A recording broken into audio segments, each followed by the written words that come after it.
Friends, आपके सामने Nifty का वीकली चार्ट है और वीकली चार्ट ये हम इससे पहले कई बार देख चुके हैं। यहाँ से जो बाउंस शुरू हुआ है उसमें वेव 1, वेव 2 और वेव 3 यहाँ पे हम कंप्लीट मान रहे थे। जब यहाँ पे था वेव 3 तभी हमने इंटरनल काउंट करके रेंज निकाली थी कि यहाँ पे इस रेंज में वेव 3 कंप्लीट हो सकता है और यहाँ से एक अच्छा खासा डिक्लाइन जो है निफ्टी में देखने को मिल सकता है। अब निफ्टी जो है इस रेंज में ऑलरेडी डिक्लाइन दे चुका है। जो एक्सपेक्टेड सपोर्ट रेंज हम पहले मान रहे थे उस रेंज में ऑलरेडी ये डिक्लाइन दे चुका है।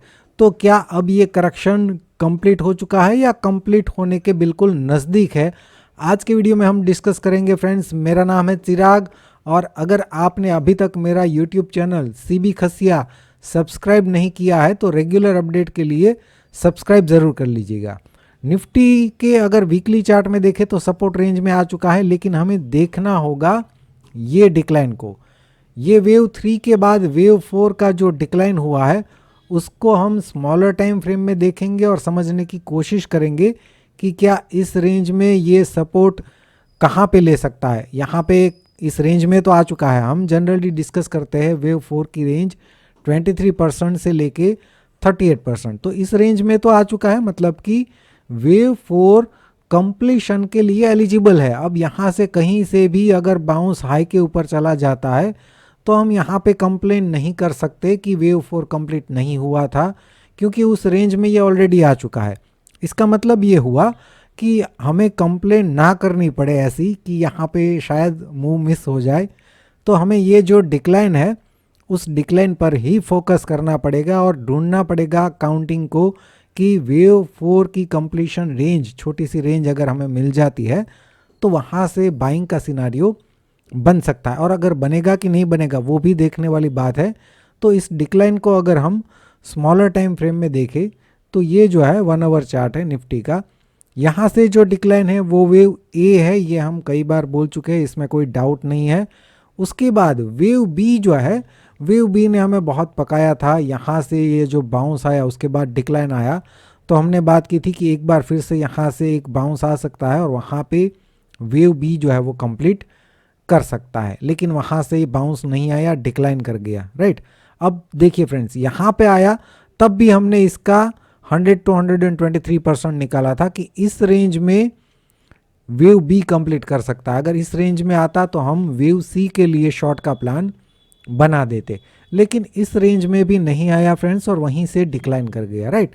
इसका मतलब कि ये जो करेक्टिव बी का सेकंड लेग जो है वो ज़्यादा ही कुछ रिट्रेस कर गया। उसके बाद इस लो पे जब आया तो वापस हमने इसका रेंज निकाला, इसका 100 to 123%, और इस बार जो है यहाँ पे निफ्टी इस रेंज में आ गया।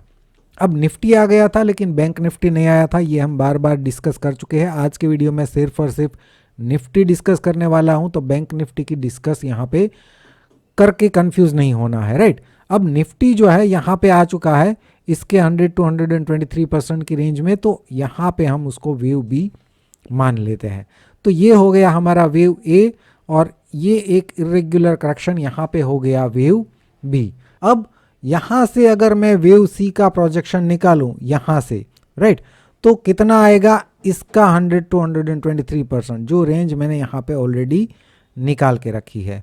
अब ध्यान से समझिए, ये वाले लेवल जो मैंने लगा के रखे हैं 24,047 और 22,667, ये कौन से है? जो वीकली चार्ट में हमने सपोर्ट रेंज देखी थी, ये वाले लेवल है, राइट। तो यहाँ पे स्मॉलर टाइम फ्रेम में आपको ध्यान में रहे इसलिए मैंने वो अभी लगा के ही रखे हैं। तो अभी देखिए वेव सी की रेंज यहाँ पे ही आ रही है, जो जहाँ पे 38% का जो इम्पोर्टेंट लेवल है वो उसके अंदर ही आ रहा है, राइट। तो इस रेंज में हम एक्सपेक्ट कर रहे हैं कि वेव सी जो है वेव 4 का वो कंप्लीट हो सकता है। अब वेव सी जो स्टार्ट हुआ है, इस वेव सी की प्रोग्रेस को हम देखेंगे स्मॉलर टाइम फ्रेम में, 15 मिनट टाइम फ्रेम में देख लेते हैं और यहाँ से समझने की कोशिश करते हैं कि ये किस तरीके से जा सकता है। जैसे कि यहाँ पे ये मान लीजिए कि 1 होगा, ये 2 होगा, फिर अगर यहाँ पे ये 3 मान लीजिए अभी भी चल रहा है तो मान लीजिए यहाँ पे 3 कंप्लीट होगा, फिर यहाँ से एक रिट्रेसमेंट 4 का और फिर से 1 2 3 4 और 5, इस तरीके से ये वेव सी कंप्लीट कर सकता है आने वाले टाइम में, लेकिन हम ये तो हमारी एक्सपेक्टेशन है। हमारी एक्सपेक्टेशन तो यहाँ पे भी ऐसी थी कि बी बनेगा और फिर सी आएगा और हम यहाँ पे हंसी खुशी से वेव सी का मूव जो है वो कैप्चर करेंगे, लेकिन मार्केट ने ऐसा हमें करने नहीं दिया। तो हो सकता है यहाँ पे भी हम एक्सपेक्ट कर रहे हैं कि 4 आए, फिर 1 2 3 4 5 5, तो इस रेंज में एक छोटे से स्टॉप लॉस के साथ बाइंग की अपॉर्चुनिटी मार्केट हमें देगा, लेकिन क्या पता मार्केट वहाँ पे भी हमें सरप्राइज करे। तो हम क्या करते हैं, वेव सी का जो प्रोग्रेस है अभी के लिए उसको ही स्मॉलर टाइम फ्रेम में देखते हैं। तो ये जो है 15 मिनट टाइम फ्रेम में वेव सी का मूवमेंट है, यहाँ पे 1 और यहाँ पे 2, ये एक इरेगुलर करेक्शन है, ये ए, ये इरेगुलर बी और ये वेव सी, राइट।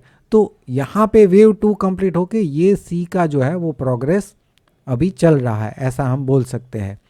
तो सबसे पहले इस चार्ट में हम क्या करते हैं, वेव सी का ही हम प्रोजेक्शन निकाल लेते हैं, राइट। सॉरी, वेव सी के 3 का, राइट। तो यहाँ से निकालेंगे, पहला पॉइंट 0 पे लेंगे, दूसरा पॉइंट यहाँ पे 1 पे रखेंगे और तीसरा पॉइंट रखेंगे जहाँ से 3 स्टार्ट हुआ है। तो इसका मतलब यहाँ पे 161% ऐड करे तो नॉर्मल प्रोजेक्शन रेंज में ये ऑलरेडी आ चुका है। नॉर्मल प्रोजेक्शन रेंज जो होती है वेव 3 की वो ऑलरेडी अचीव कर चुका है, राइट। तो हो सकता है यहाँ पे 3 कंप्लीट हो गया हो, लेकिन अगर हम इंटरनल स्ट्रक्चर को देखें तो यहाँ से हो सकता है ये 1 है, ये 2 है और ये 3 है, राइट। अगर ऐसा है, ये 1 है, ये 2 है, ये 3 है, तो यहाँ से 4 आएगा, फिर 1 2 3 4 5 5th जाएगा और ये 5th जब कंप्लीट होगा तब ये वाला 3 जो है वो कंप्लीट हो सकता है, ऐसा हम बोल सकते हैं। इतना समझ में आ गया। अब ये जो रिट्रेसमेंट रेंज मैंने निकाल के रखी है वो तो यहाँ से निकाल के रखी है, लेकिन अभी जो मैंने समझाया उसके हिसाब से रिट्रेसमेंट निकलनी चाहिए यहाँ से। अगर अभी वेव 3 प्रोग्रेस में है तो यहाँ से ये रेंज निकलनी चाहिए, जबकि मैंने तो इस लो से यहाँ तक की निकाल दी है। तो ये 4 की रिट्रेसमेंट जो है वो कहाँ से निकलनी होगी, हमें बताइए। ये यहाँ से निकालनी होगी क्योंकि ये 1 है, ये 2 है और ये अगर 3 है तो इस वाले वेव 4 जो ब्लैक वाला मैंने ड्रॉ किया है उसकी रिट्रेसमेंट तो यहीं से निकलेगी, राइट। तो उसको भी मैं निकाल देता हूँ यहाँ पे आपके लिए। मैं यहाँ से रिट्रेसमेंट सिलेक्ट कर देता हूँ और पहला पॉइंट यहाँ पे होगा, दूसरा पॉइंट इस लो पे। तो मैंने ये रिट्रेसमेंट रेंज निकाल दी। अब ध्यान से देखिए, इस रिट्रेसमेंट रेंज में जो मैंने यहाँ से निकाली है और जो यहाँ से निकाली है उसमें कुछ खास फ़र्क नहीं है, 20 पॉइंट का फ़र्क है, राइट।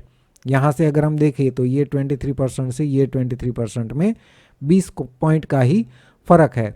तो इसका मतलब ये हुआ कि कुछ ज़्यादा फ़र्क नहीं है, तो हम इसी रेंज को रेजिस्टेंस रेंज कंसिडर कर लेते हैं अभी के लिए कि ऊपर की तरफ क्या है, ये रेजिस्टेंस रेंज है। और अपसाइड ब्रेक इवन पॉइंट, अब जब मैं ब्रेक इवन पॉइंट बोलता हूँ इसका मतलब ये हुआ कि इस पॉइंट के ऊपर अगर मार्केट जाता है तो यहाँ से पॉजिटिव होने के चांसेस बन जाएंगे। जब तक ये रेजिस्टेंस रेंज था तब तक इस रेंज में अगर करेक्टिव बाउंस आता है तो इस रेंज में से मार्केट डिक्लाइन कर सकता है, इसका मतलब ये हुआ।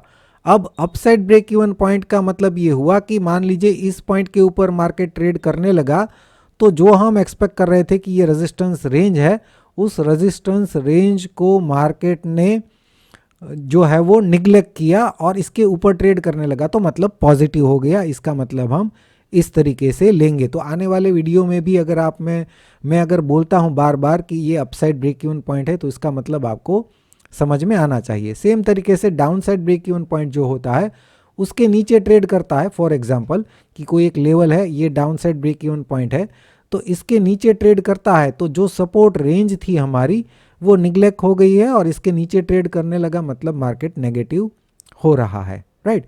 तो ये पॉइंट आपके ध्यान में रहे। अब ये रेजिस्टेंस रेंज है निफ्टी के लिए, इमीडिएट रेजिस्टेंस रेंज। अगर इस रेंज को ये ब्रेक नहीं कर पाता है तो ये नेगेटिवली ही ट्रेड करता रहेगा और जो हमने नीचे की रेंज निकाली है ये वाली, उस रेंज में ये स्टेप बाय स्टेप आ सकता है। मान लीजिए कि पहले अब कल यहाँ से डिक्लाइन कर देता है 1 2 3 4 5, तो इस रेंज का रिट्रेसमेंट रेंज जो हमने निकाली है वो यहाँ से शिफ्ट कर देंगे।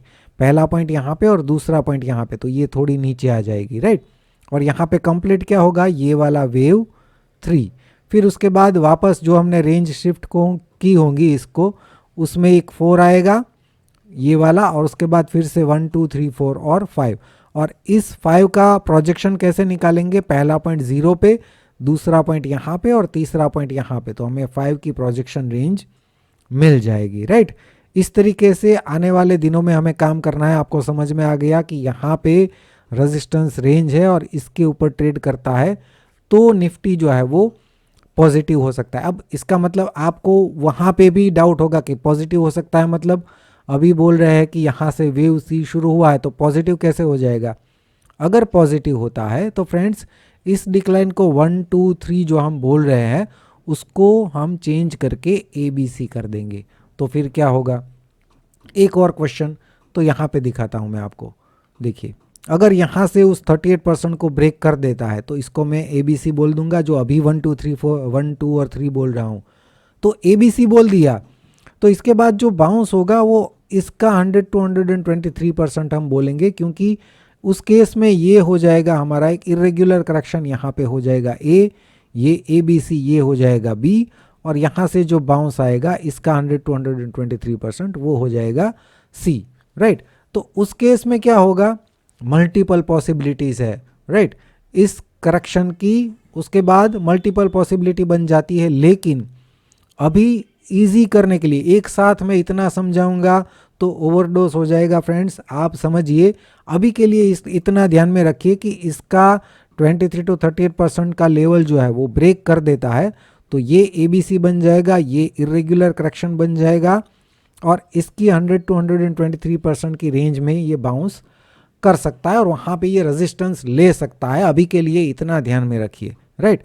बाकी का हम उसके बाद देखेंगे, पहले इतना तो होने दीजिए। अभी इसको ब्रेक भी नहीं किया है, इसको ब्रेक करता है और यहाँ पे जाता है तो बाकी का एनालिसिस, बाकी की पॉसिबिलिटी हम समझेंगे।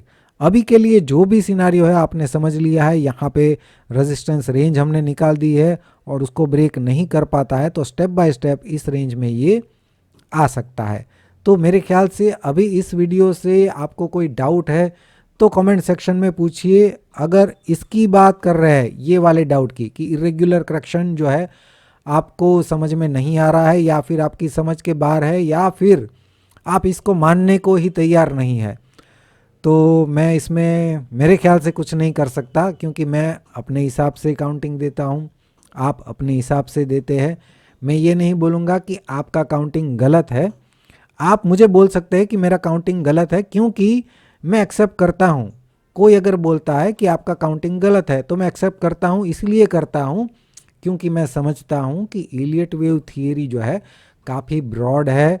कई लोगों ने इसको अपने तरीके से समझा है और अपने तरीके से ही काउंटिंग करते हैं।